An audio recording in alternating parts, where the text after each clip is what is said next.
I know the drill.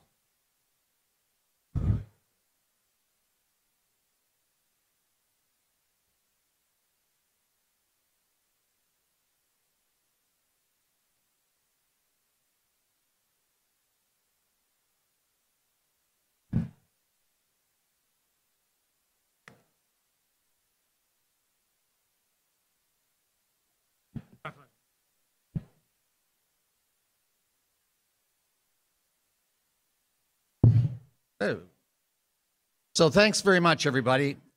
My name's Kim Smythe. I'm President and CEO of the Greater Nanaimo Chamber of Commerce, and I'll open by acknowledging we live, work, and play on the traditional territories of the Nanaimo First Nations, and I pay our respect for that. Thank you all for attending this evening. I'm recognizing a lot of faces in the crowd tonight, especially since we've done so many of these events, and it seems that, especially recently, I've been opening up by saying something like, this is one of the most important elections you'll ever vote in Nanaimo. That was certainly true with the recent municipal election, the event center referendum, and the civic by-election going all the way back to July 2017. Think about that. This is the fourth time that we've met to vote in 17 months. It's pretty remarkable, and we are a pretty good town for doing that, I guess, eh? So I'm about to say it again. This is one of the most important elections Nanaimo has ever had, because we're being constantly reminded this time your vote could have historic significance for the rest of the province.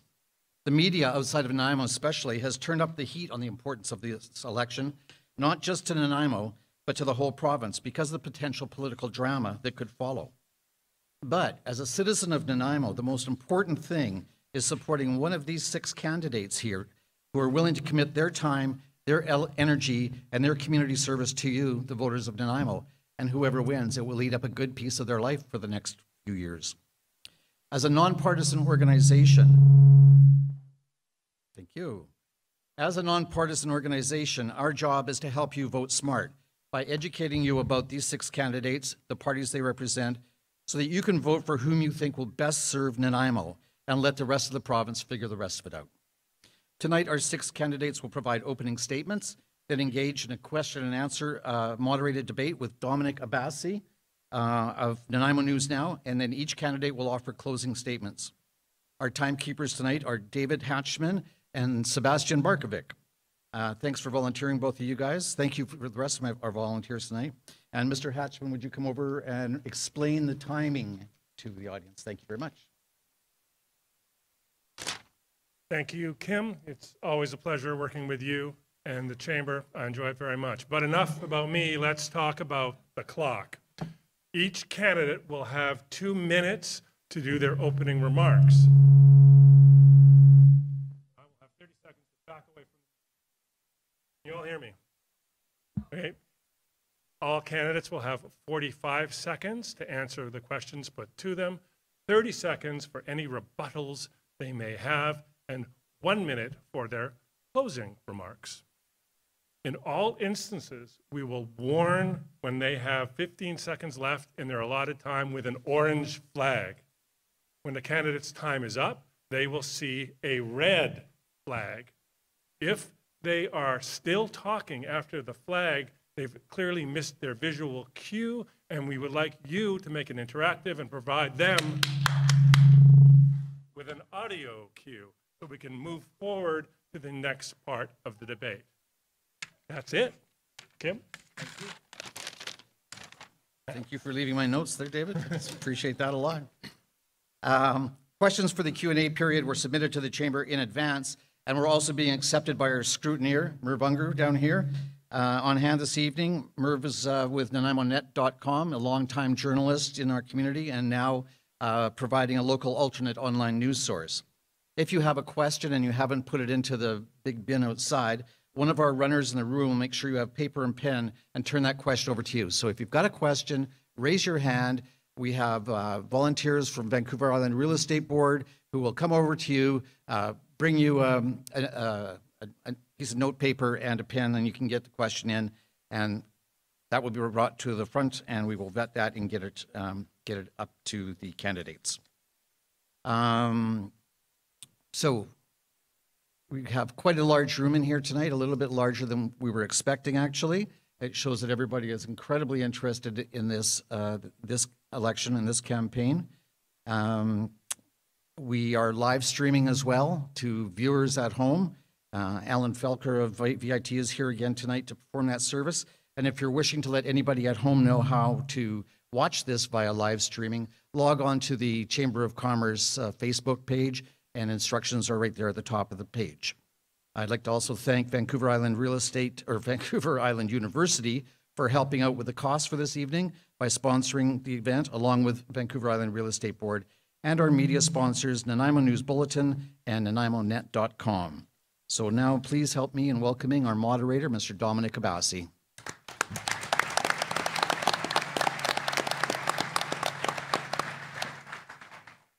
Thank you. Hopefully I have better mic luck than the previous two gentlemen here. First of all, just want to say thank you so much to each and every one of you and all of our candidates for being here this evening. Obviously, we've been told many times how critical this election is to the future of BC and the current situation in the legislature. So it's an important time for us to be engaged and get to know what the candidates think about the important issues here locally. Again, my name is Dominic Abassi of NanaimonewsNow.com.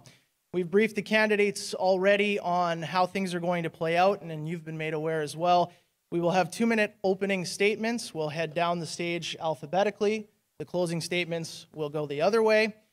We will ask questions both to the group and to the individual candidates. The candidates do have an opportunity for a rebuttal if they would like to answer back to something that one of the other candidates said. I will stress to the candidates that for your rebuttals, please stay on the topic of the question or the answer that was given by the other candidate, and I will move along if people are getting off topic with their rebuttals in that way. So we'll get right into it. We will start with our 2-minute intros per candidate. We will start to my right over here with Mr. Justin Greenwood of the BC Conservatives. Thank you very much for the board and sponsors for putting this on. And I'd also like to thank you for inviting me and all the candidates here. As the debate earlier on Monday, myself and 2 others were not invited. So I'd like to be thankful for that, because I, for one, am for democracy, as well as most of you are as well. Thank you for that. As a BC Conservative representative, I think this is a great time and an opportunity for everyone to take a look at what's going on with the BC legislature and what could be offered. And what we offer is a fresh start for Nanaimo and a fresh start for BC. Things that we're standing on: scrapping the carbon tax, reforming ICBC, which is much needed, looking at scrapping the employment health tax, and getting rid of the speculation tax. If we can look at, as we go into more of that, I'm sure those questions are going to be coming up, and we'll be able to expand further on that. And I appreciate everyone else, all of you, for coming out and see what all the other candidates have to offer. And I'm looking forward to hear from the other candidates as well. Thank you. Thank you, Mr. Greenwood. We'll now move on to Mr. Tony Harris of the BC Liberals. Good evening. I'm delighted to join you on the traditional territory of the Nanaimo First Nation. My name is Tony Harris, and I'm the BC Liberal candidate in the upcoming by-election. I'm excited to be here tonight to talk about our great city and about ideas that can make it an even greater place to live, work, and play. I've spent this entire campaign talking about numerous issues that our community is facing and promoting aspirational and big ideas that I believe will make a positive impact on the lives of hardworking Nanaimo families. I'm a 6th-generation Nanaimoite. My kids are 7th, and I've always wanted to live here. I just love this city. I've spent my entire adult life working hard to make a difference here. Whether it's in the various charities I've championed or the work with the Hospital Foundation, a hospital I was born in, my 2 kids were born in, and where my wife Leslie and I will welcome our next child into the world soon. And when this by-election is behind us, win or lose, I can assure everybody in Nanaimo that I will continue to fight for our city, for ideas that will improve it. Now, there's been an awful lot of talk this by-election about politics, and this by-election, what it means at the provincial level. But the fact is, nobody really knows, and that's not what this should be about. This by-election is about us. It's about Nanaimo. It's Nanaimo's time. And tonight, I hope we can have a discussion about our city, about us, and about the issues we face and the ideas that make our city even better. At the beginning of this campaign, I pledged to talk honestly and openly to voters. I promised to bring forward ideas, answer questions honestly and directly, and ensure people know where I stand. I've done this. I've issued the priorities for Nanaimo document publicly for all voters to review and consider. I've been upfront with voters about my vision for our incredible city. I've also told voters I believe politics should be inclusive, not divisive. It doesn't work. It doesn't get more people engaged, especially younger voters. So I promise to run a respectful campaign, criticize ideas, not people. After all, at the end of the day, we're on the same team, Team Nanaimo.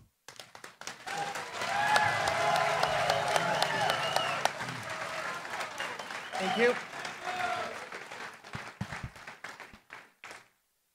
Now, Ms. Sheila Malcolmson from the BC NDP. I'm grateful to be on Nanaimo territory, thankful to my fellow candidates, to our hosts, and everybody who's come out for this most important election of our lives. The stakes are high, and the choice is clear. We can keep building forward with John Horgan and the NDP, or we can go back to the BC Liberals and their record of cutting services and harming people in our community. And let's be clear, the Liberals do have a record. Deep cuts to people's services, doubling MSP and ferry fares, and a money laundering scandal that fueled the housing crisis and the overdose crisis. But we are turning a corner with Leonard as our mayor, with John as our premier. We have governments that are working together for people, not just the wealthy and the well-connected. And we're seeing results here. New ICU at Nanaimo Hospital, more teachers, more paramedics, building affordable housing, and seniors care. The other day I heard from Christine, a woman who told me that she has been afraid to ask her caregiver to give her a shower. That's because of BC Liberal cuts. And I'm so proud that we are building back care hours. Thank you. Thank you. Building back care hours are going to make a real difference in her life. In just 18 months, we have achieved so much. The largest middle-class tax cut in BC's history by eliminating MSP premiums. The best jobs record in the country, and we've launched Clean BC, a North America leading program to reduce emissions and for climate change and to build the jobs of the future. There is more to do. I love serving this community. I've been...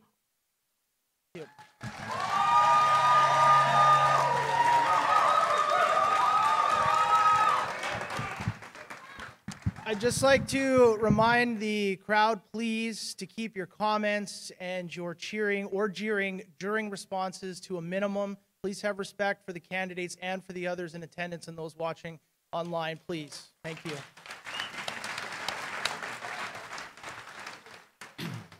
We'll now go from the BC Green Party, Michele Ney.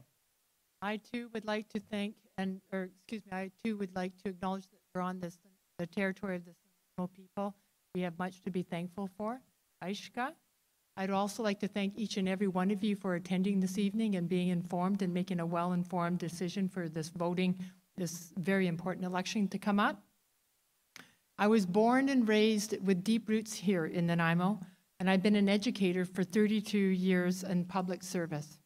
And over that time period, I've acquired the ability to be a good listener, hearing the issues and concerns of my students and my parents.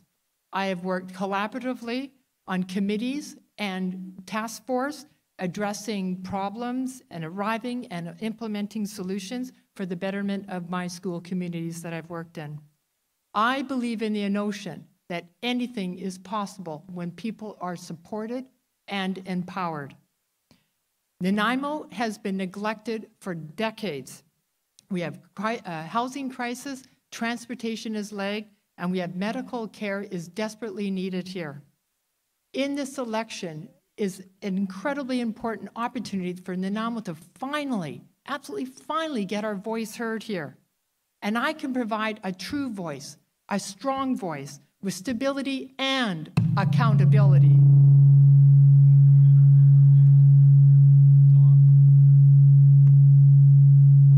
I didn't know I was that strong, sorry. Now what happens with my time? Anyways, I have a clean vision. I have a vision with a clean economy here in Nanaimo, investing in education, science, innovation, and technology. I would like to see a home for each and every member of our community and have 21st century transportation solutions. And that's exactly what we can have here and be leaders in a clean economy, a place that we not only love, but a place that we're proud of. We have incredible potential here. Let's lead in this change towards a 21st century paradigm together. I'd like to be that leader for change, that MLA for you. Thank you.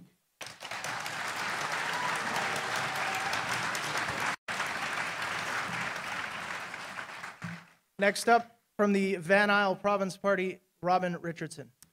Our VanIsle Province Party is dedicated to the proposition that we would be at least 100 times better off as a province than as a neglected, often neglected fringe region of British Columbia and Canada. Basically, when you look at it, all the money that comes to BC from Ottawa for everything, for transfers, health, education, departments, the departments are all located in Vancouver, Crown corporations. Vancouver Island gets less than 1%, no, pardon me, less than 2% of that money, yet we have 17% of the population. We are shortchanged. And if you look at last year's election, I looked at all the other parties, their promises for 3 years of infrastructure, transit, and capital spending on colleges and universities, bricks and mortar. When you break it out, Vancouver Island got less than 1%. We are shortchanged by the parties in British Columbia, and we need to have our own independent province. And I'm telling you that we could be at least 100 times better off in every area if we have that. The money would come here from Ottawa, to the island, not to the BC government, but to the Vancouver Island government. Also, we would start off as a province debt-free. That's happened every time the province, including BC, came into confederation. We would balance the budget over the business cycle, some years deficit, some years surplus. I am an economist, former member of parliament.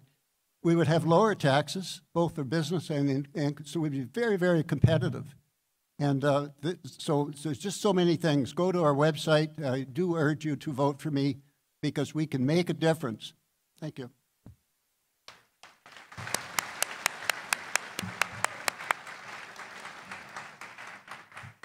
Next up, Bill Walker of the BC Libertarian Party. Hi, I'm a local businessman. I've lived in Nanaimo for 25 years, and I love living in Nanaimo. It's a great community. It's a clean community. It doesn't get much better, really, than living here on the island.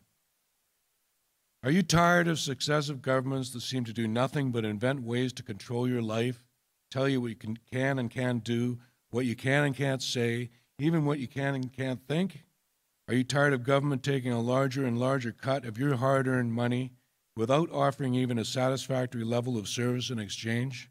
Are you tired of government-controlled insurance, utilities, transportation, distribution monopolies, and all the other ways that bureaucracy suppresses competition and increases cost of living?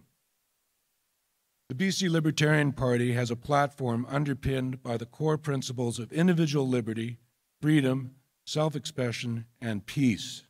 Although you may not have heard of libertarians, these are values that have made this country one of the most stable and respected places in the world.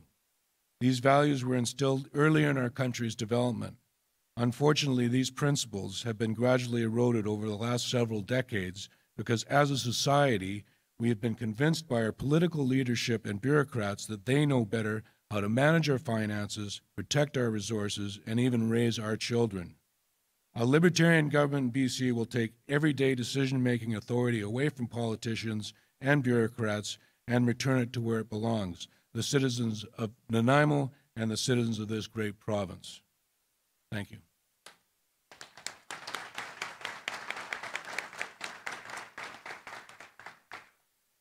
We'll now move into the question portion of our evening, and we will again begin moving from my right to left for the group questions as far as taking turns to answer the questions. We will begin with Mr. Tony Harris for this round, and we'll move down the line. This is a group question addressed to all candidates under the theme of homelessness. The discontent city in downtown Nanaimo came to a very hasty end in early December, and 2 supportive housing units were set up to take in about 170 people from that previous homeless encampment.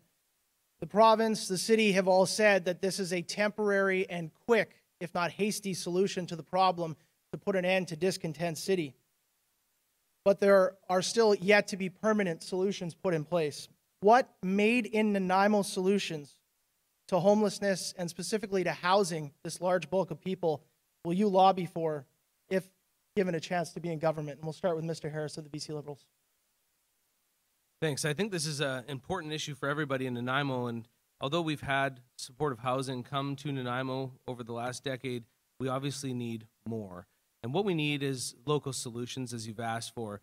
We need to lobby with our civic government to challenge for the proper locations in our city to be zoned for supportive housing, and then we need to work with BC Housing and the provincial government to implement those programs. But it's really important to consult with the people of our community, because I believe that people in our community felt like they were run roughshod on, and that wasn't right how it was handled. So it's a delicate matter, but I will work collaboratively with all levels of government to ensure that we have a solution that works for everybody.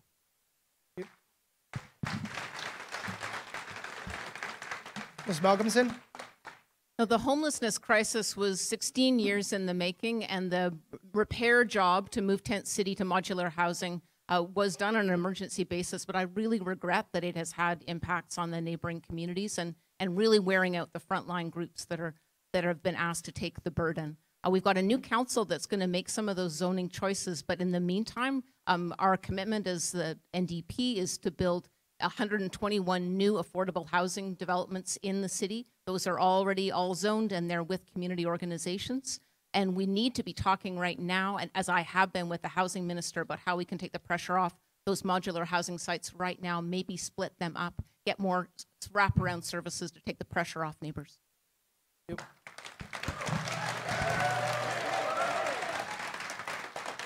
Ms. Ney?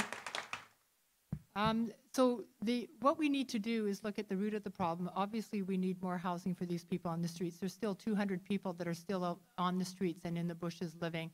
And what we need to do is look at the root of the problem.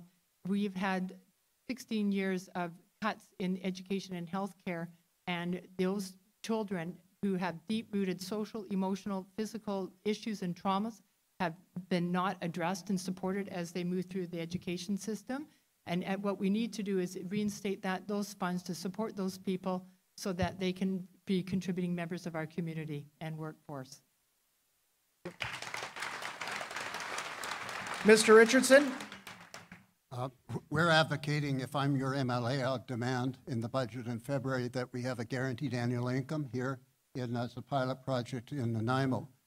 Guaranteed annual income set at $1,800 per month would end poverty for seniors and children and others, but it also provide an incentive for builders to build affordable housing. Right now, if people are just getting $600 or so, or $700 on social assistance, there's no incentive for builders to build housing. So this will give the incentive, and I think that it's something that we could do. Yep. Mr. Walker? So the discontent tent city is turned into the terminal ghetto.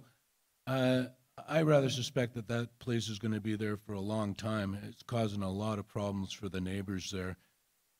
This homeless issue goes a lot further back than 16 years. It goes probably back 50 years. And it's because of the roadblocks put up against developers and builders building rental housing. So we need to get rid of those roadblocks, build some more rental housing right away, and get some more housing for everyone. Yep. Mr. Greenwood? I've heard steps about putting in all these buildings. I've heard steps about programs, but what kind of programs? Unless these programs are directed at self-reliance, nothing is going to work. You can put these buildings up and put them in there and help people along there. Housing affordability is only part of the problem. part of the problem of homelessness is the self-reliance program that are needed. Yes, there are some people out there who have disabilities, and yes, they should be taken care of. We take care of our own. But a lot of these other people can be taught to be self-reliant. There are self-reliant programs out there already. And if we can work with those companies and work with the local civic government, the flag distracts me, sorry, we'll be a lot better off, and we'll be able to actually help people along with that.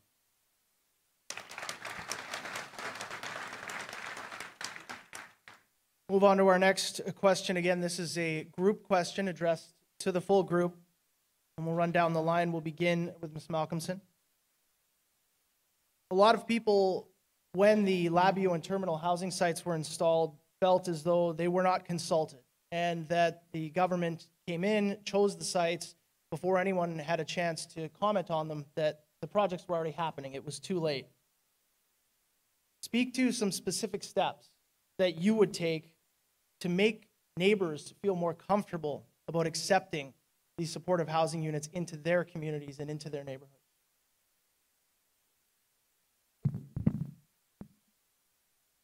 Because the housing crisis hit Nanaimo so hard because of real estate speculation unchecked and lack of investment in affordable housing, we've had a crisis across BC, and it's hit Nanaimo this summer particularly. When the $7 million that was offered to City Council was turned down, that's what created the discontent city. And then the court order turned it into such an emergency that the action had to happen fast. And you're right, there was no consultation. The province, in the absence of a City Council direction, imposed on the neighborhoods. We should never have an emergency like that. If we're looking after our people, then we will never be in a crisis like that.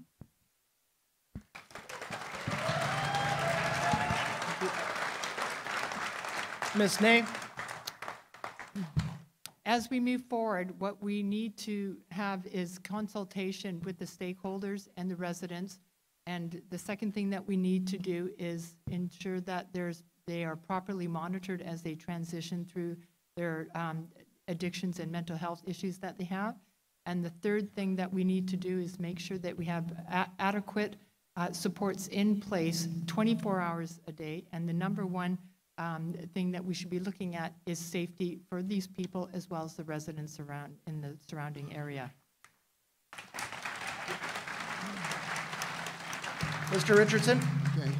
The VanIsle Province Party is a populist party, a positive populist party, and we believe in supporting the people of the community. So more power to the neighborhood associations. We have many neighborhood associations in Nanaimo, and we would encourage them, we would listen to them, and we would respond. Now, as an MLA, I would do whatever I can to get the funding for these houses, but we have to respect the neighbors and their concerns. Thank you. Mr. Walker? Yeah, there was no consultation with the neighbors, even the city. There was no approvals or anything. I can tell you that the people of that neighborhood feel that there's a serious abuse of power here. There was no due process. There's property crimes have escalated in that area massively. People are real worried about their property values. There's drug dealing going on there. It really is a disaster for that neighborhood. And I don't think you're going to be able to make them happy, no matter what you do. So just, there's some hard decisions that are going to have to be made there, but the wrong decision was made in the first place. Mr. Greenwood? Transparency seems to be a big problem lately. Transparency equals accountability. When you're spending $2 million on a lot and then $1.6 million to put the modular houses on it, you should be letting people know what's going on in the neighborhood, especially when you don't have anything to do for fixing the actual issue, which is self-reliance. Mr. Harris?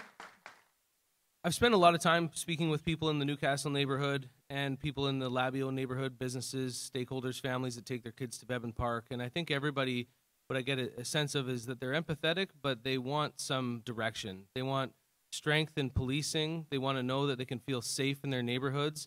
And what I've promised to these people is that I'd like to work with them on an action plan to deliver the solutions that they feel will make their neighborhood safe.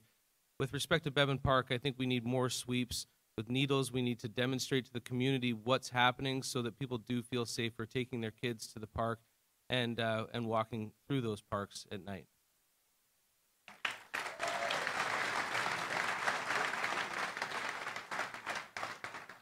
Our next question is for Mr. Harris of the BC Liberals. And again, any other candidate that wishes to use a rebuttal chit is more than welcome to do so. Regarding the MSP, and the NDP has said that they've eliminated the MSP, although some of that cost burden has been transferred onto municipal governments as well as businesses. And we've seen with the city of Nanaimo that 1% of this year's 5% municipal tax increase is related to the new employer health tax. What can be done to spread the MSP costs out more fairly and evenly to most people like it's done in other provinces? Well, I've said that I'd like to see the MSP phased out, but I think that that needs to take place over time because it can't just happen overnight. The employer health tax is being downloaded onto not just business, but our universities, our school district, our hospitals, public service in our communities. So it ultimately trickles down to everybody. So I think that the solution is just ultimately ending up on the hardworking families in Nanaimo anyways. And even worse, the province is double dipping this year, and I think that that's just not right. So it needs to be repealed and addressed through strong economics and diversifying the tax base. Ms. Malcolmson, 30 seconds. So the BC Liberals, the team that Tony picked, had 16 years to deal with MSP. In fact, they doubled it. And so that we are repealing it entirely is the biggest middle-class tax cut that BC has ever experienced. And were the Liberals to resume power, then they say that they would return the MSP to people.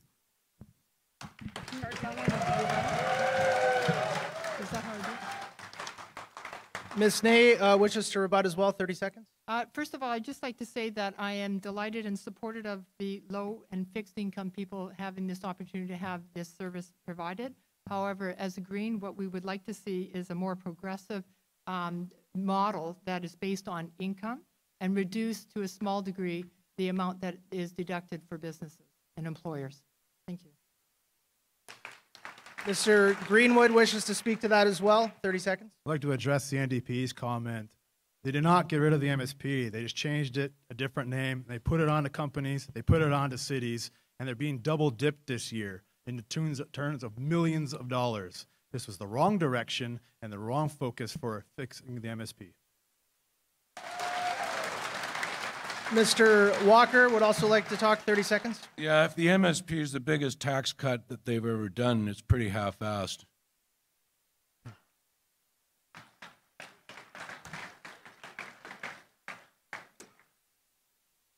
This question is for Michele Ney. The Green Party has said that the NDP can wear the speculation tax and that they do not support the tax in the way it was done. What do you and your party propose to create more affordability in housing, specifically in Nanaimo?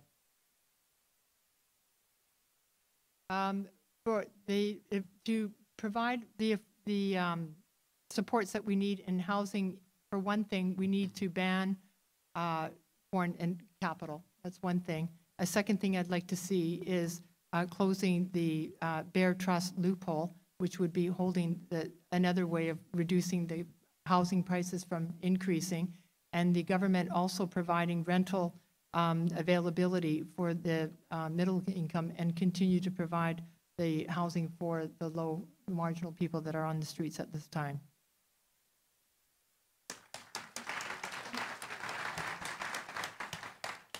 This question is for Mr. Richardson. One of the main questions when the concept of a Vancouver Island as its own province comes up is economic stability and independence. Please speak to how Vancouver Island's economy can survive on its own as its own province.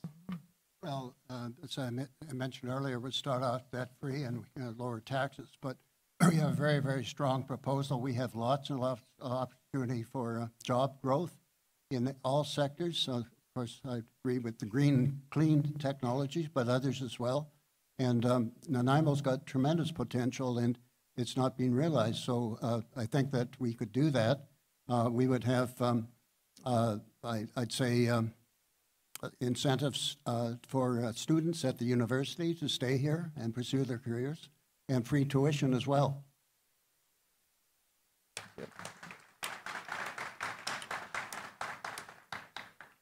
This question is for Ms. Malcolmson surrounding the speculation tax. The NDP's speculation tax, in the view of some as it was being implemented, was that it placed Nanaimo at a disadvantage because other municipalities directly around the city were exempted. Parksville, Qualicum were included initially and then removed. Lantzville is, but Ladysmith isn't, Duncan isn't. What would you say to those who say it does create a disadvantage for Nanaimo being targeted by that tax specifically? The housing crisis has hit Nanaimo families so hard, the possibility of finding rentals, I hear about it every day. And so I'm not going to turn my back on Nanaimo families who say they cannot find a home. It's one of many tools that we're trying in the absence of action and leadership on this over 16 years. I'm not going to leave Nanaimo families to deal with real estate speculation on their own.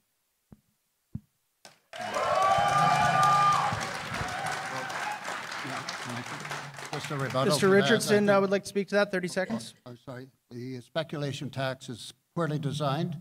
There ought to be firing some people in Victoria who are consultants to the province. Vancouver Island Party would, if I'm your MLA, we'd get rid of it in the budget. And it's just something that needs to be in the regional district of Nanaimo, so it includes Lantzville as well as Nanaimo. Get rid of it. Mr. Walker wishes to rebut that, and then Mr. Greenwood, and then Ms. Ney. Right. The speculation tax, negative option billing.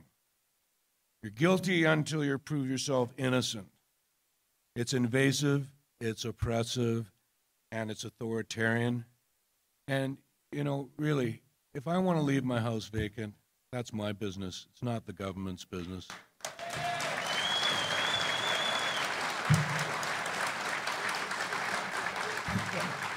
Mr. Greenwood? I've heard time and time from the NDP that the reason for the speculation tax on Nanaimo is to help renters. That's not going to help renters. Have they even actually spoken to renters? When they go and go into a house, they don't get the, hey, I get to pay how much? Those rental costs are based off of what's being charged right now. So if there's going to be more rentals coming along, they're just going to charge the same amount, which is actually really high in Nanaimo. Speculation tax is short-sighted, and as well as like their explanation for it to make more rentals and force people to rent out their homes is ridiculous.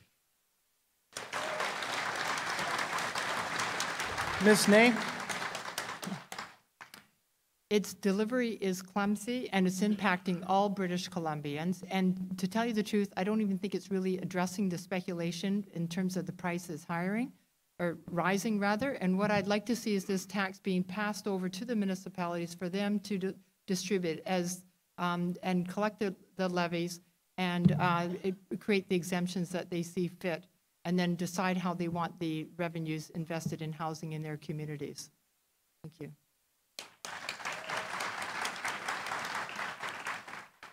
This question is for Mr. Harris. This one comes to us from the gallery. Mr. Harris, does your party intend to scrap the speculation tax? And if so, what other measures would be undertaken to try and improve affordability of housing? I've been crystal clear on the speculation tax. It's not going to solve the intended problem, which is to make housing more affordable. Making housing more affordable relies on creating more supply of housing. The way we do that is to cut red tape at the civic level, to speed up building permits, and make it easier to get the houses built that we need. When we're growing at 7% in population every year, what we need is more housing to ease the burden on the demand of the current supply, which is currently causing this 1% vacancy rate and the affordability to be out of reach for most people. And we owe it to people to get to work on building more supply now.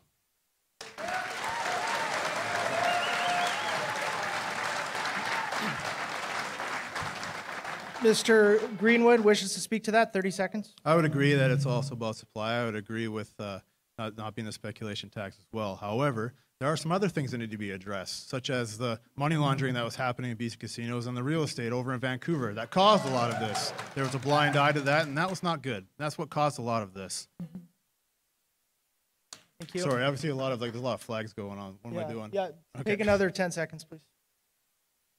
Along with that supply needs to be a target of what kind of supply is going on. You can't, like, if you could put a target over in like West Vancouver, that's not going to help housing affordability. You know where the development's going to go, and that's from purpose built.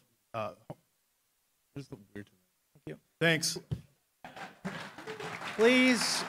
Please refrain from yelling out or speaking while the candidates are speaking, please. Thank you.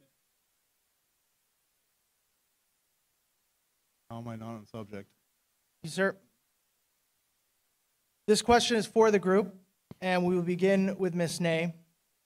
A lot of citizens of Nanaimo are feeling very victimized by crime. Petty property crime appears and has the feeling of being very rampant, especially in many areas of this city. The sentences are lenient. Many of the crimes are being committed by the same people over and over again. The issue has been brought to the council table the last 2 weeks, and the message appears to be talk to the province. This is a provincial issue. So we'll start with Ms. Ney, again, a group question. Please speak to specific steps to address what appears to be a significant issue with property crime and Nanaimo citizens feeling victimized by crime. Okay, the first thing I would like to invite us to consider is a basic income program that provides a basic income for each and every one of us in our communities. And especially as we go forward, we'll be transitioning into a number of careers as we move forward. The second thing, as I've said before, many of these people that are in crime right now are because they have drug and mental health issues. And again, I will reiterate that if we invest in education and mental health and addiction issues and help them resolve these issues and transition through, they could very well be contributing healthy members in our society. Thank you. Thank you. Mr. Richardson? Yes, to get back to the guaranteed annual income, I studied this program since I was at Harvard University back in the late 60s. It's studying economics, and one of the results in guaranteed annual income or minimum income, as Michele said, is a reduction in crime. So if you give people basic $1,800 a month, for example, then there's a reduction in crime, and that's one of the many results, and that's proven. So that's something that I would go for if I was your MLA in the budget. The NDP is going to bring in a guaranteed annual income. I just want Nanaimo to be the pilot project on the island. Mr. Walker? Yeah, petty crime's on the rise in certain specific areas. There's lots of Nanaimo that's safe and pretty much free from that. Again, you're looking at a situation where you ghettoize a bunch of drug addicted people in one spot, you're going to have problems, and that's a direct reflection in that area, the Newcastle area, of the staggering increase in property crimes around there, and quite frankly, giving them more money is not going to do it, because when you're drug addicted, you're spending thousands and thousands and thousands of dollars every month, and you got to steal. Mr. Greenwood? Well, I'm just going off of the question. I'm not sure if the city actually said that or not, but I don't know why the city's saying it's on the province. Clearly, the city's the one that pays for the RCMP and contracts them. However, sitting down with the city, sitting down with the RCMP, finding out what's going on, what can be done, is there something the province can do, and also having the federal government there as well. Is there something that we can handle with that? I think that's where that needs to start. Mr. Harris?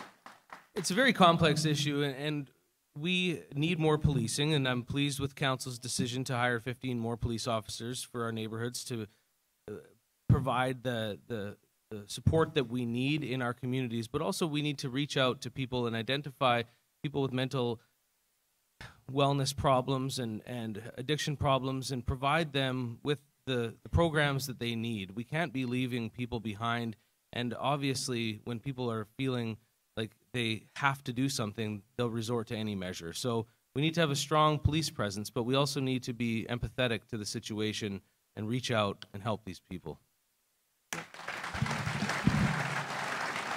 Ms. Malcolmson? So the addiction, homelessness, opioid crisis, all these things have hit Nanaimo hard. The whole province, this has been neglected on the frontline social services, and in just 18 months, the new government has really tried to, with establishment of an addictions and mental health ministry, trying to get at the root of crime. In the meantime, though, we do not want families to feel unsafe in their neighborhoods. We don't want frontline workers to be burned out. And so we're trying to make up for a lot of lost time from bad choices in the previous government, but there's a lot more to do.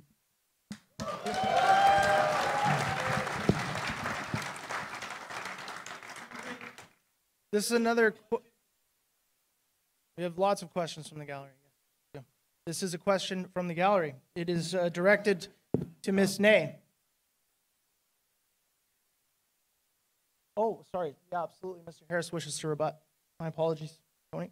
You know, this is the same thing that happened Monday night, and it's sort of the same rhetoric that's been going on all along. I've promised a positive campaign, and Sheila continues to attack with negativity the record of the BC Liberals. Meanwhile, Thank you very much. Meanwhile, her party likes to tout the job creation and the economic strength of the province, and I got to tell you, you can't build a strong economy in 18 months. So this is what happened over the last 16 years.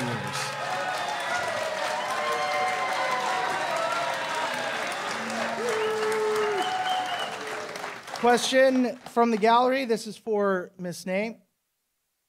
Where does your party stand on Site C, LNG, and fracking in British Columbia? That is such a good question.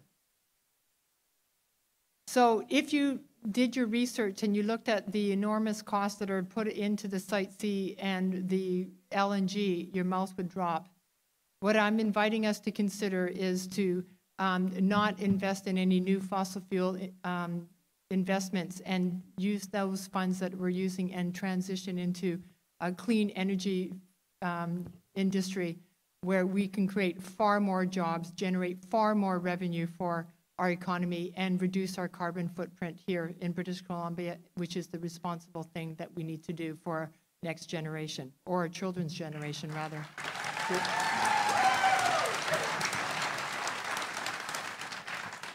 So another question from the gallery. This one addressed to all of the candidates.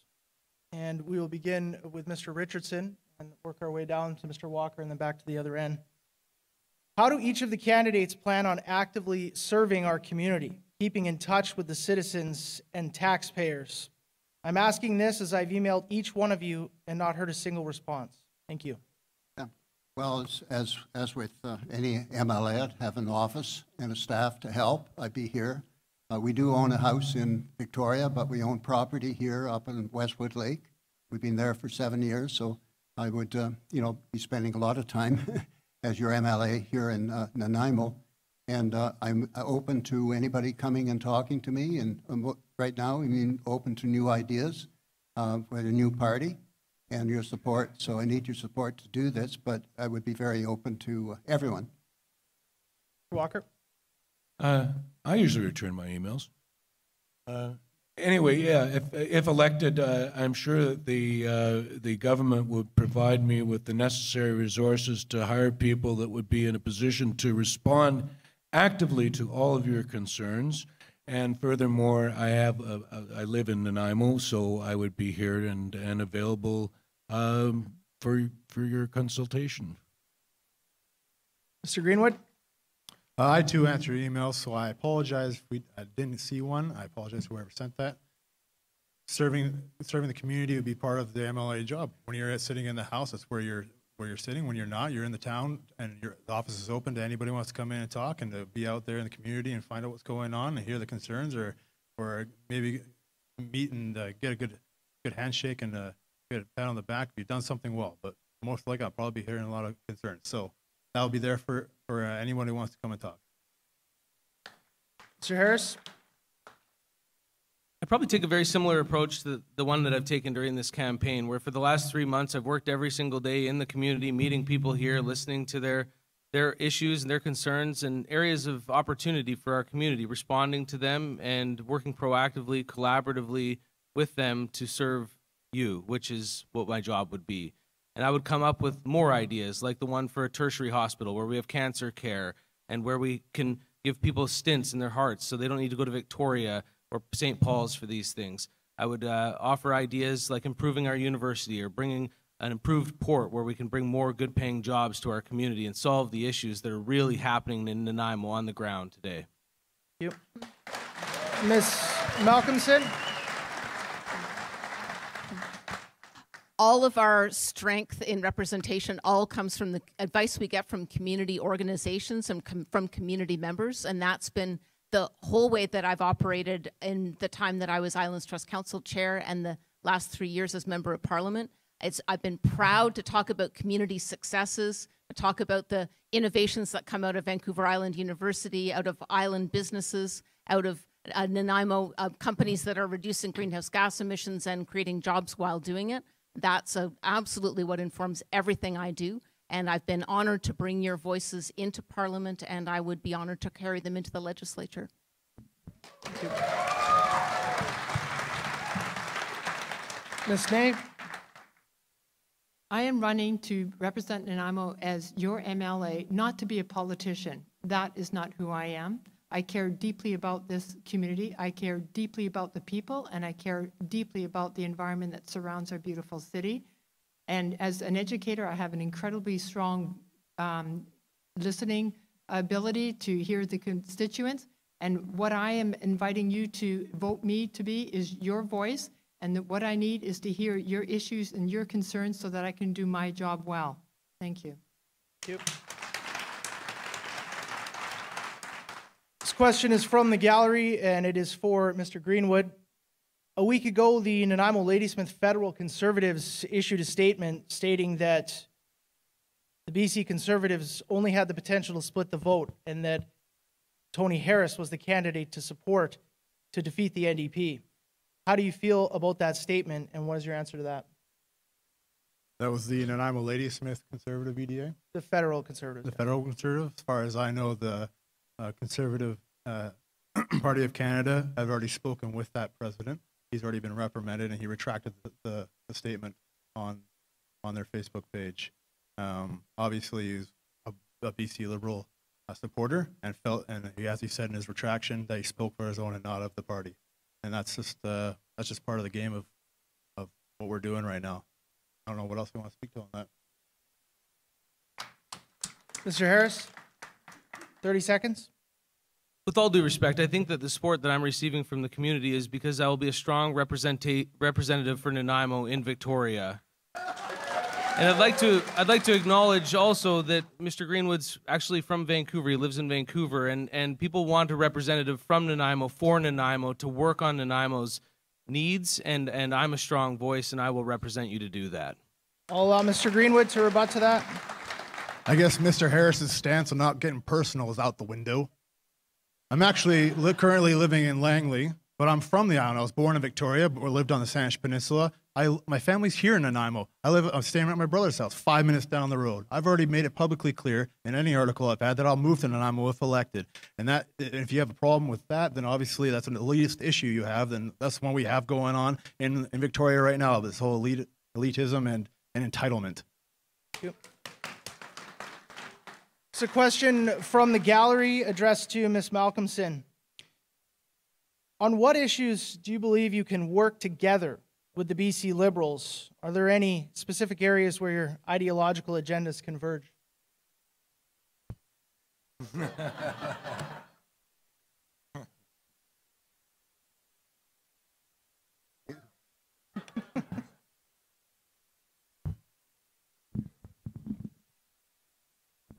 That is quite a question. I've been able to reach across the aisle in a lot of areas of my work, working with labor and environmental groups and business to get work done. I haven't identified any pieces of commonality, but my work with First Nations, bringing people together, is something I've been proud of. So don't take my lack of affinity with the BC Liberal platform, which I strongly believe has damaged our community, as a lack of indication to work well with almost all others.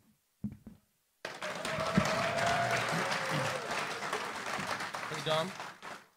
Mr. Harris, 30 seconds. I, on the other hand, find it quite simple to find commonality. When I announced my campaign, I urged for a new intensive care unit in Nanaimo, which I'd been lobbying for with my work on the Hospital Foundation for over a year, and we had crickets. 2 weeks later, it was funded. Moreover, on Monday, I met with Sheila and Michele in the Nanaimo School District, where we talked about championing the idea for more rooms at Hammond Bay Elementary, where I went to school, and poof, today it was funded. Thank you. I'll allow Ms. Malcolmson to speak to that. 30 seconds. By-elections do not change policies like that. It's new governments that change policies. Thank you. The Hammond Bay School has been in the works. That expansion has been in the works for 15 years. I guess you hadn't heard from the parents that they've been working that hard on it.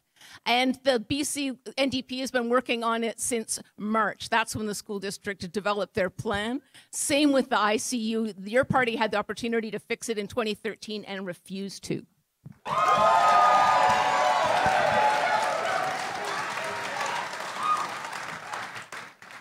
This question is for all candidates, and we'll begin with Mr. Walker and work our way back down. Nanaimo is and has been for years facing a doctor shortage. Recently, a very popular walk-in clinic at Nanaimo Northtown Center closed due to the high cost of running that clinic was the reason given. Many in the city are finding it very difficult to find a family doctor to take them on. Please speak to specific initiatives and steps that can be undertaken to create more availability of family doctors for people in Nanaimo. Sure. One of the things that we've been considering is the need for more private clinics in our communities. This doctor shortage has been going on for many years. It's all across the province. There's some areas that have very few doctors. What we like to do is encourage private clinics, and which would reduce the waiting lists in the public system. And you know, if people want to pay for their health care, then they should have the freedom to do so. Freedom of choice, people. Freedom of choice. Thank you. Mr. Greenwood? The shortage of doctors isn't just a provincial issue; it's a federal issue, and a lot of that happened with when the Trudeau Liberals changed a lot of the rules around incorporating, and a lot of doctors, you know, are incorporated. So when a lot of things change with that, with like how they make their money and have to pay for all that, they're going to leave. So we can work on, as well as Mr. Walker said, we want a mixture of some private clinics as well that give them the incentive of staying around and wanting to work for the community. Mr. Harris? Along with my call for a tertiary hospital here in Nanaimo, I've also challenged Dr. Ralph Nilsson to think about an aspirational view towards applied nursing and ultimately training more doctors right here in Nanaimo, who would stay here right here in Nanaimo. But also, we need to be thinking about, why can't we book our appointments online? Why can't we do prescription renewals online? Why can't we take the burden off of our general practitioners so that they can work on the people who need the care face-to-face? Why can't we do things remotely with FaceTime? There's got to be advances to our medical system, and we need to be thinking aspirationally towards the future to be more efficient and creative.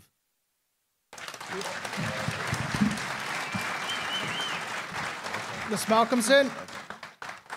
People having access to a family doctor is vital for public health, and it's been just so discouraging that we haven't been able, as a country and as a province, to be able to do that.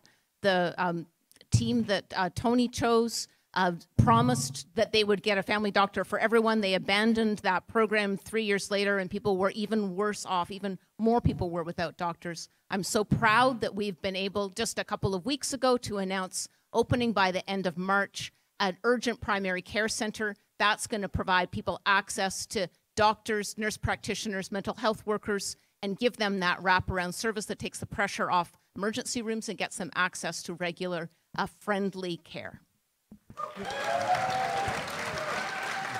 Ms. Ney?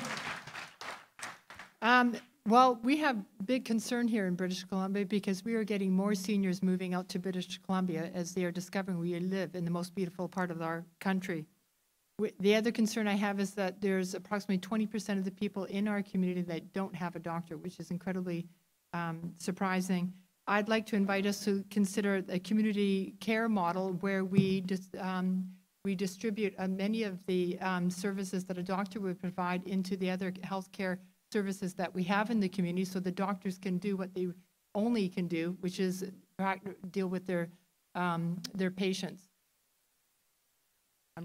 I'd give an example, but I ran out of time. Sorry. Mr. Richardson? Doctors are in a system, they're family doctors, it's like a production line. So we ought to consider paying them more. Oops. We ought to consider maybe working with the federal, the new MP that'll be elected to get more immigrants that are doctors recognized so that they can pursue their practice here. And these are some of the practical things. Also, nurse practitioners. We need to give much more responsibility to nurse practitioners and take some of these responsibilities off the doctors. Thank you. A question from the floor, and this was addressed to all candidates. We'll begin with Mr. Greenwood. What would you propose for improving transportation for people with disabilities? And again, transportation, as we know, handled at the regional, district, and municipal level, but what role as an MLA and can the province play in supporting and improving transportation with people with disabilities? First and foremost, you got to find out what the need is, or how much of the need is. Once you figure that out, you can push forward with regional, district, and getting like the handy darts and whatever's for that section. Another part is opening up to rideshare. We haven't had rideshare for I don't know how long, and we're way past due. And that's got to be available as well, and that could help out the communities. That'll help out the cities. That'll help out all British Columbia. Yep. Mr. Harris?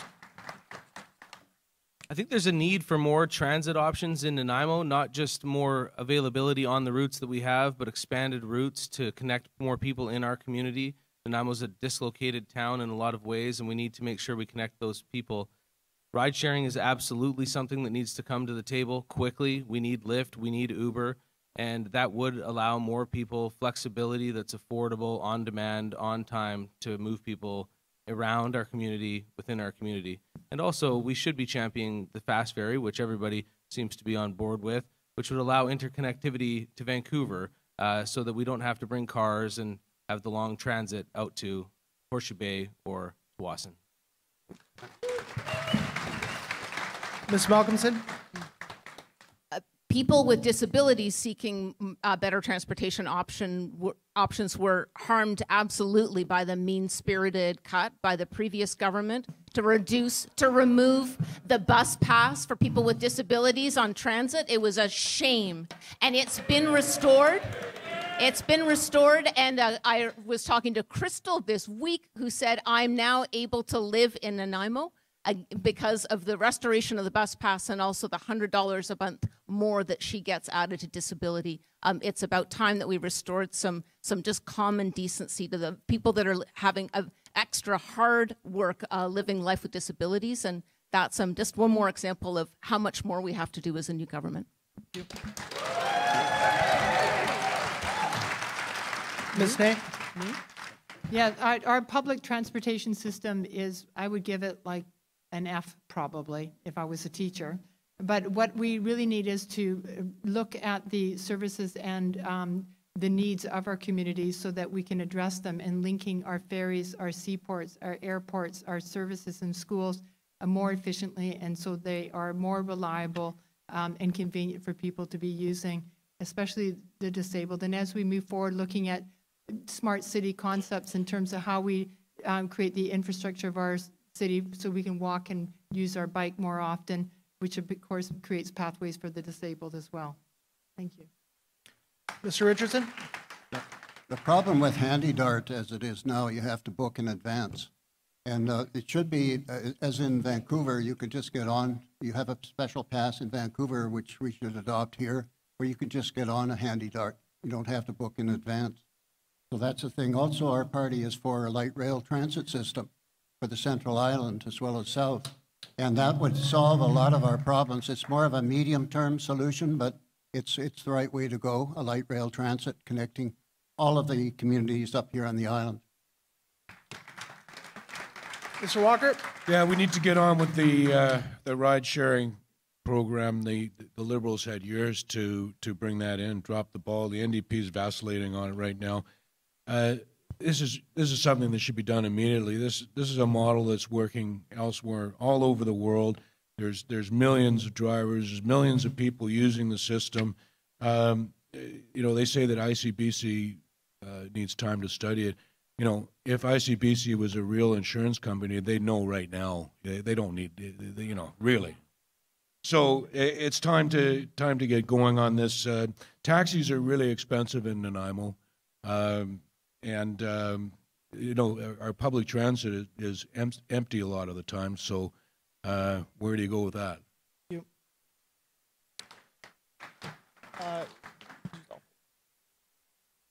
What's that? You've used all four. All out? Yes. Can I get some bonus ones?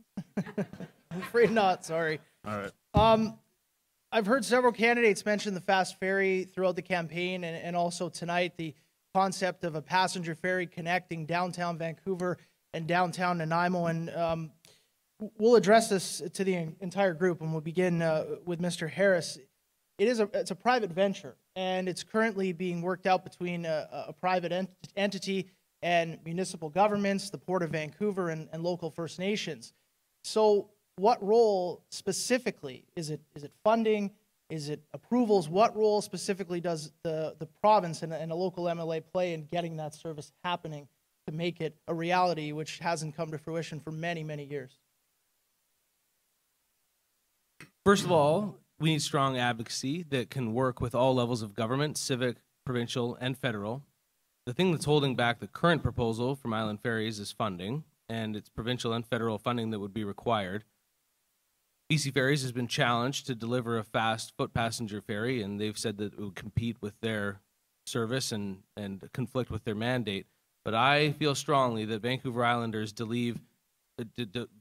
deserve to have fast connectivity to downtown Vancouver, and I think that this is something that I would support, there being federal and provincial funding to support this operation to get into service. Ms. Malcolmson? Connectivity between Vancouver and Nanaimo's harbors would be good for workers, good for Nanaimo. I haven't heard anybody say that it isn't a project that they support. I've advocated for it since early 2015, and every year as a member of parliament. All the approvals are now in place on both sides. All that is standing in the way is funding. And that is something that Transport Minister Claire Trevena with the NDP has prioritized. That's something that the previous government refused to do. And so we've got the best chance we've ever had right now under the NDP of advancing it as a federal infrastructure priority. We're the closest we are to getting it done. BC Ferries says they will not compete. They're not in the market, so that is not a barrier. Ms. Ney? Well, I personally have some concerns with this venture going forward, and the one is who's paying for this. I believe there are priorities that we have for our province and our community that are more important than a ferry when we already have a passenger ferry going to Vancouver. I'm also concerned with the environmental impact on the ecosystem along the Gabriola shoreline, which has happened before with the other ferry, and that the fact that we have a 35% poverty rate here in Nanaimo. So I'm wondering how many of us will be using that ferry and if it will be successful. I don't want our public dollars invested in that. Thank you. Mr. Richardson? Well, we certainly don't want another NDP fast ferries fiasco. But having looked at this proposition of a passenger-only ferry as an economist and transportation expert, I think it is feasible. I would agree that we need funding from both provincial and federal levels. I was a federal member of parliament. And as your MLA, again, in this situation coming up, I could demand in the next budget that there be some funding for it. The other parties, it's the same old, same old. But I'd be in that balance of power position if you do me the honor of putting me there. Mr. Walker? So the two previous attempts at this have failed for a variety of reasons. I'm hesitant to suggest a whole bunch more government money, i.e. taxpayers money put into this venture. I'd rather see more private money put into it and make the conditions better for the operator, as in lower taxes and a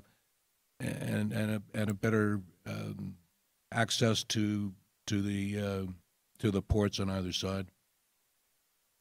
Mr. Greenwood?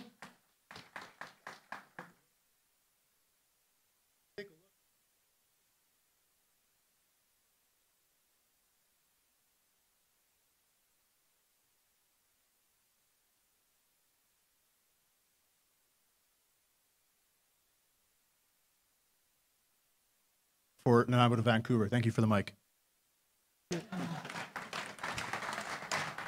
Question from the audience. This is addressed to Ms. Ney.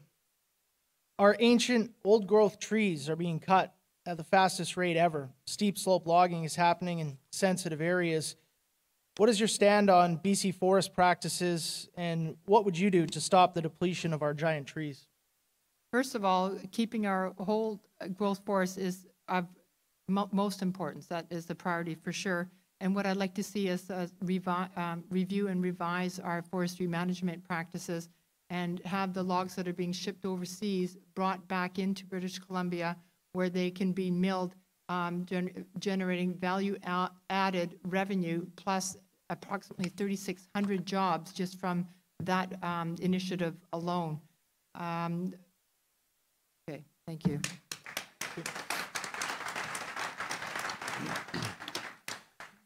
So another question from the audience, and it is regarding the recent report released by the Speaker of the Legislature, Mr. Gerald Plekis, with regards to allegations of significant and widespread overspending by the two most senior executives within the legislature. Again, this is for all candidates, and we will begin with Ms. Malcolmson.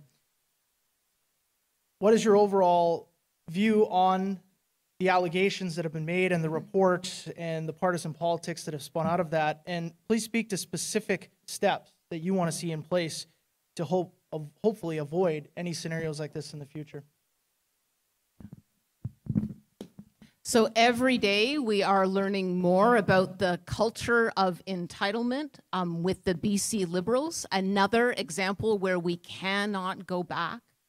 The clerk was hired over the objections of the NDP when the BC Liberals were in power.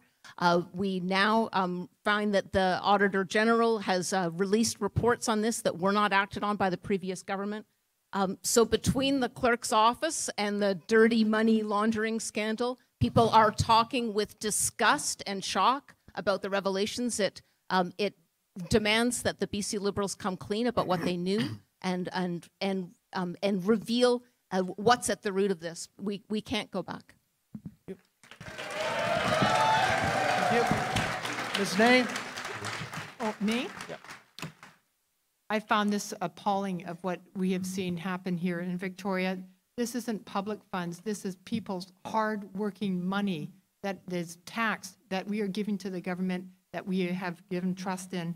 I would like to see, as we go forward, far more transparency, and I also would like to see an audit done in the legislature to see that we can clean out the House so that we have viable politicians in there that we can trust as we move forward.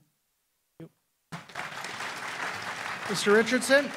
It's an absolute scandal that's going on, and it's been going on for many years. So they should do this audit going back, say, 20 years, covering, many governments. And I say that if they're found guilty, they should pay back the taxpayer the money that they've stolen, and they should and they should possibly even have jail time on this. You know, it's absolutely absurd. I used to be chief economist for the Canadian Taxpayers Federation. Hey, you know, this stuff cannot go on, so it's got to stop. Mr. Walker? Overspending, entitlement, lack of transparency. That seems to be pretty common practice in governments. It's been going on for quite a while. You know, if there's been some actual fraud gone on, they should be charged and possibly face some jail time. That's you know, everyone knows that if they fiddle the books that way and do that sort of thing, that there's going to have to be repercussions. Mr. Greenwood? It's unfortunate what's happened. I find it's interesting that the NDP have standing by saying, well, maybe we'll look at changing the expenses, stuff like that. When they've been in there for 2 years as government, and also the majority of them were there before as opposition. I think the whole thing is transparency is needed, and transparency equals accountability, and to have the legislature expenses open to FOI investigation, and that's how we're going to hold all our dollars accountable. Mr. Harris? I think it's a concern for all British Columbian taxpayers, and I know that I'm deeply concerned about it. I think what's important is that we address this aggressively with all parties' support. We should call for transparency. All legislative expenses should be posted online for the taxpayer to see. We should conduct an audit. I know that I certainly wouldn't tolerate this in my business, and I certainly wouldn't tolerate it in any of the nonprofits that I work with. So you can rest assured that if I'm in Victoria, I absolutely won't put up with any behavior like the behavior that's been alleged down in Victoria. Thank you. We will now move into our closing address segment of the evening. Each candidate will have 60 seconds to give a closing. We will start with Mr. Walker, then to Mr. Richardson, Ms. Ney, Ms. Malcolmson, Mr. Harris, and then Mr. Greenwood. You have a unique opportunity. Oh, sorry, excuse me, Mr. Walker first. Oh, I'm sorry. Yeah. We've got too much government, and government intervention stifles our freedom and productivity. I want less government and lower taxes, and I think most hardworking, responsible people are for this. Some of the issues we've covered tonight, and I think they need to be reiterated here. We need to join up with the other provinces, Ontario, Manitoba, Saskatchewan, New Brunswick, and opt out of this carbon tax. We need to deal with ICBC. We need to get ride sharing going. The way that they've handled the marijuana legalization is really quite ridiculous. So we've got classes of marijuana now. We've got government-approved marijuana, and that's legal. And then we've got other marijuana that's not legal. And it's basically going to drive everything back into the black market again, or a lot of it into the black market. We had almost a free market going there for a while, and a lot of little local companies and producers. So there you go. Mr. Richardson? You have a unique opportunity next Wednesday to do something really positive for Nanaimo and for Vancouver Island and for BC. If you elect me, I will hold the balance of power for the next 3 years. And I will demand in the budget a whole lot of things that are in my platform, plus others that have been mentioned by some of these other candidates. If you vote for the others, it's the same old thing. But if you vote for me, there will be something different. I will get action. I'm proven, both in politics and business, to get action. And I'd like to be your advocate, your champion, but it's all up to you. I need your vote. I need your vote on Wednesday, the 30th of January. You'll get out and vote. You'll see something different. You'll see something positive. We'll be 100 times better off. Let's make history together. Thank you. Ms. Ney?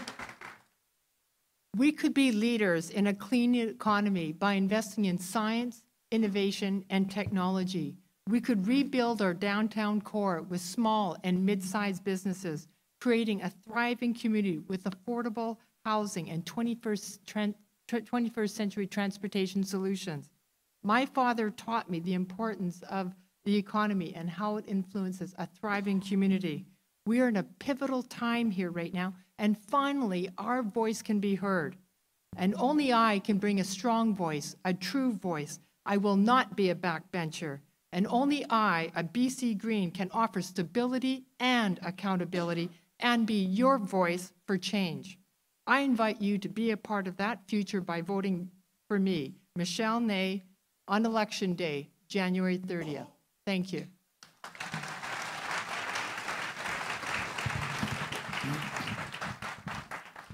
Thank you to everybody that's come and to our hosts. We are indeed in the most important by-election of our lives. On one hand, we have the BC Liberals' record of cutting services in Nanaimo and hurting people here.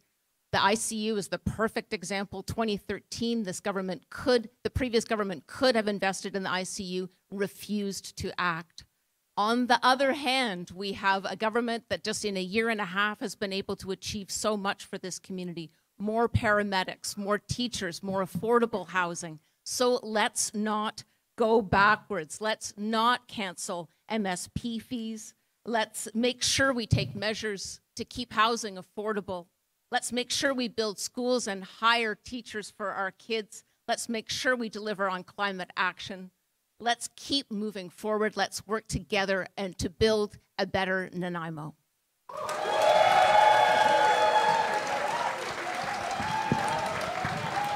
Thank you. Mr. Harris? Thank you, everybody, for joining us here tonight. I didn't ever think I'd become a politician, but when this opportunity presented itself to really raise Nanaimo's profile and deliver a message that's aspirational, thinking towards the future to solve the complex challenges of Vancouver Island north of the Malahat, I felt like I was the right person to do it. A person that was born in Nanaimo, raised here, and is deeply passionate about the future of this great place for my children and generations to come. But we need to be thinking about the fact that we are growing and our population is aging, and we need institutional investments in our hospital, in our university, in our port, because together those pillars of our community will create direct jobs and spin-off jobs that will enhance and diversify our economy, strengthening Nanaimo forever. And I will go to Victoria and fight for you. Whether or not I'm elected, I promise you that I will always fight for what's right for Nanaimo, and I'll always be here in Nanaimo.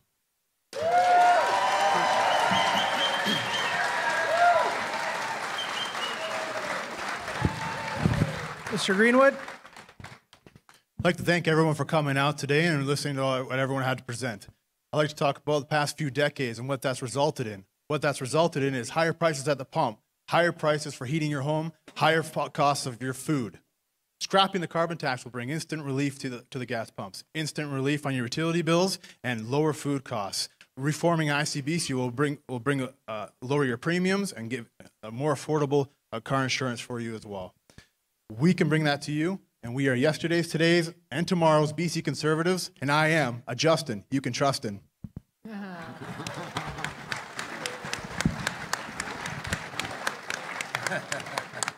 I'd like to thank everybody for coming tonight. I'd also like to thank our fantastic sponsors and the Nanaimo Chamber of Commerce for putting this event on. Please remember, while all of you are voting, make sure you grab your friends, your loved ones, get them to vote as well. Advance polls are open until Sunday. General voting day is next Wednesday. My name is Dominic Abassi from Nanaimo's undisputed news leader, NanaiMoNewsNow.com. Thank you. You don't get change unless you step it up. So thank you guys for stepping it up. No, thank you. Dr. Phil.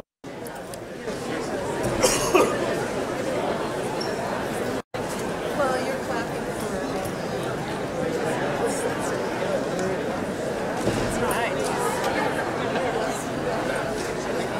Thanks for watching my stuff. Well, I was cruising. I would like to say that I knew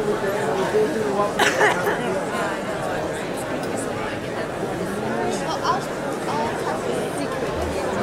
maybe I was even speaking too much.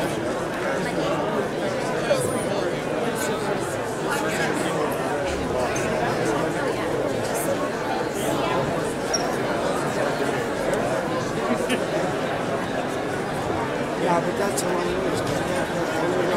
Thanks for tuning in, everyone. I hope you enjoyed the live stream from VITV.ca.